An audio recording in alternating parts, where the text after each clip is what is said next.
Good afternoon everyone. Thank you for attending today's presentation on Iskandar Malaysia. And to start the presentation, I will do a bit of an intro on myself. Okay, some of you may be wondering how I'm qualified to speak on Iskandar Malaysia. So my name is Ryan, and my background is that I'm a property investor. I started buying property in Malaysia back in 2007. Okay, mostly in Kuala Lumpur, and in the past few years in Iskandar Malaysia. Okay, and last year I wrote a book on Iskandar Malaysia. What's the big deal with Iskandar Malaysia? You can find it in all major Singapore bookstores, Popular, Kinokuniya, Times, okay, and Page. And what I do today is that I consult for ERA. Basically, big agencies like ERA are looking for good projects to do in Malaysia, and basically I help ERA with project selection. Okay. So to start the presentation, okay, I show you a photo. Now, anyone here recognizes this photo? This is basically taken back in November 2012, okay, and a project called Tiga in Puteri Harbour. Now, Tiga is basically across the road from Puteri Cove Residences. You walk a short way, you will see this project Tiga. And those days, it was first come, first serve. You can see people queuing in the hot sun, because there was no balloting, first come first serve basis. Okay, and this project is technically fully sold, more than 1,000 units sold today. Okay, and last year we had Meridin Medini. Okay, this was in May. This picture is a picture of people paying their booking fee.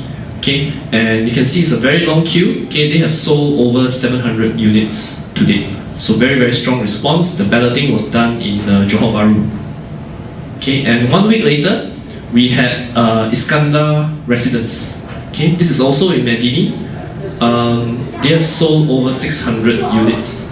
Okay, if you look at this picture, it will seem as if it's a Singapore property launch, but actually this is an Iskandar property launch. Balloting was done in Singapore, done very well, 600 over units sold. Okay, and in June, the next month, we had Affinity Medini. Now, this was taken in Puteri Harbour, in Traders Hotel.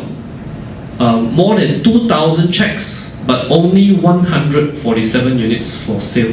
This one is also a leasehold 99 project. Okay, the reason why you have more than 2,000 people for only 147 units, and this project is also the most expensive in Medini, 1,100 ringgit per square foot.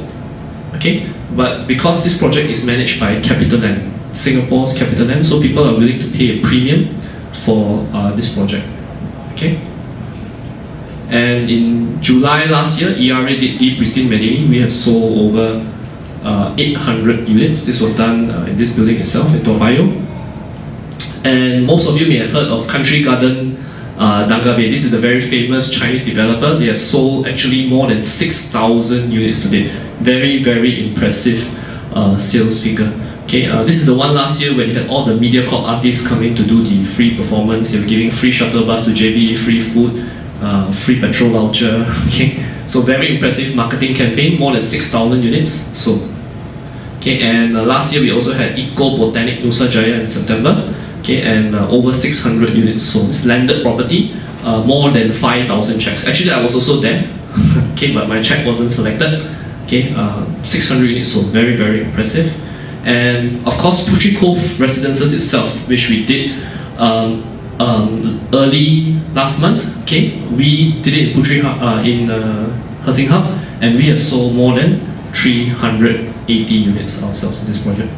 Okay, so as you can see, demand in Iskandar is very strong. Okay, people want to buy Iskandar, and people are buying Iskandar in the hundreds, not buy 10, 20 units. We are selling properties in Iskandar, hundreds of units. Now the question that most people have is, why? Why is Iskandar so popular? Okay, so I quickly go through with you what is Iskandar Malaysia. Now, in Malaysia, you have West Malaysia, right? Peninsular Malaysia.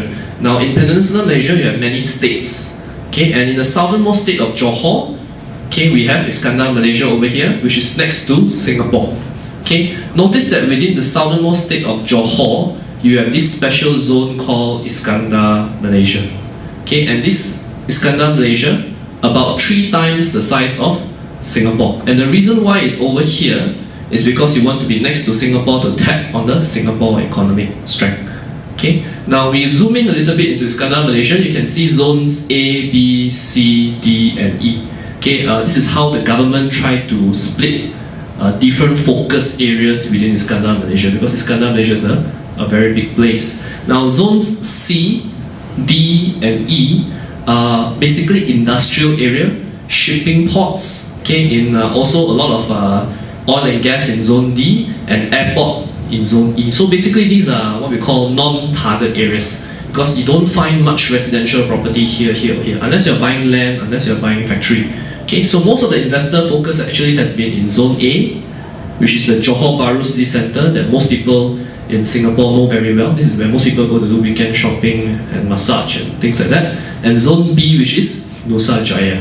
Okay, zone B, Nusa Jaya is a new city we built from the ground up. Okay, 15 years ago, all this was just palm oil trees, okay, forest, jungle. But in the past 15 years, we have developed Nusa Jaya into a brand new city. So Puteri Harbour, or where Puteri Cove Residences, is in Zone B. So Zone B is nearer to the Tuas Second Link. Zone A is nearer to the Woodlands Causeway. Okay, now next chart I show you is a chart of investments into Iskandar Malaysia ever since the inception in 2006. Okay, you notice that if you were like buying a share in the share market, 2006 you buy the share at this price, and over 7 years the share price has gone up to this.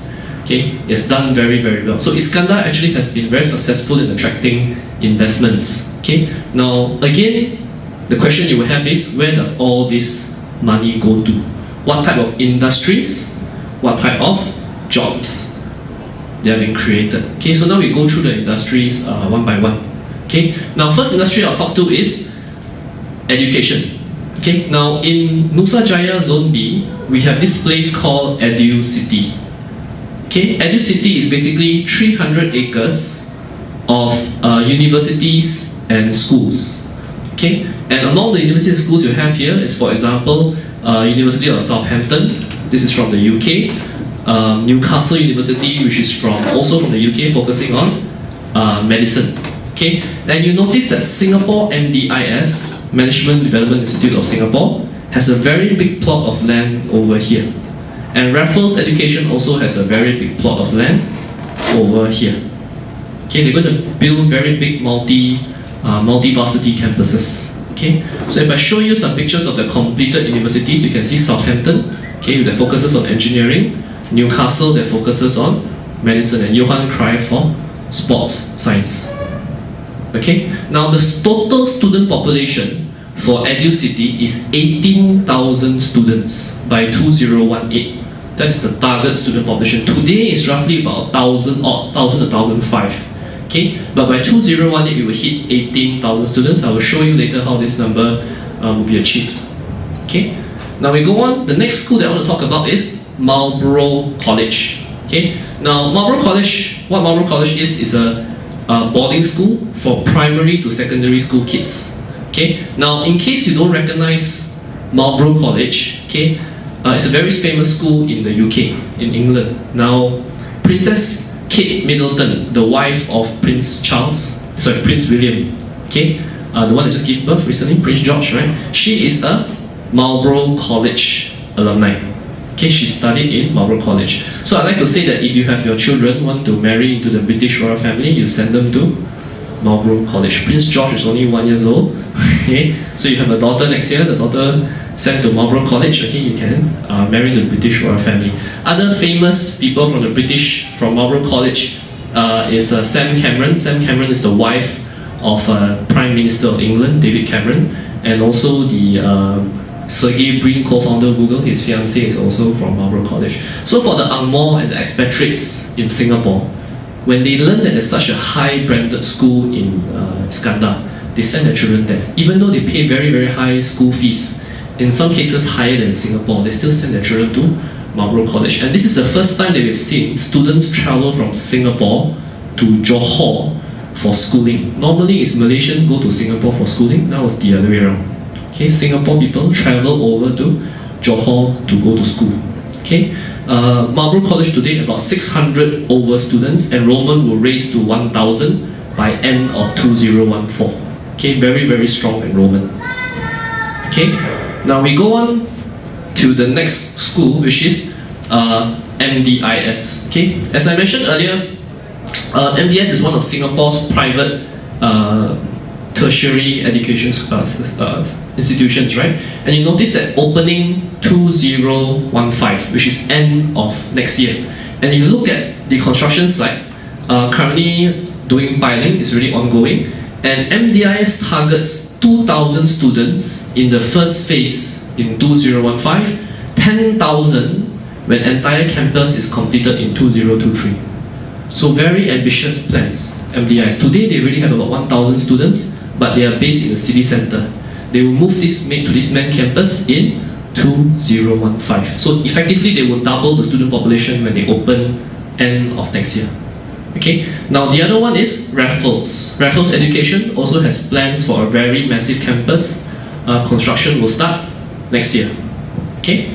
And other schools that we have in place, we have University of Southern California from the US. MMU just opened this year. University of Reading, currently under construction. Okay. And Raffles American School. Okay. Now the reason why all these schools and universities are here, two objectives. Number one, to build the future workforce of Iskandar. Okay, you need to create the workforce for Iskandar Malaysia. These universities will create that workforce. Number two, if you're going to move your family to stay in Johor, you want to send your children to good schools, these are the schools that your children can go to study.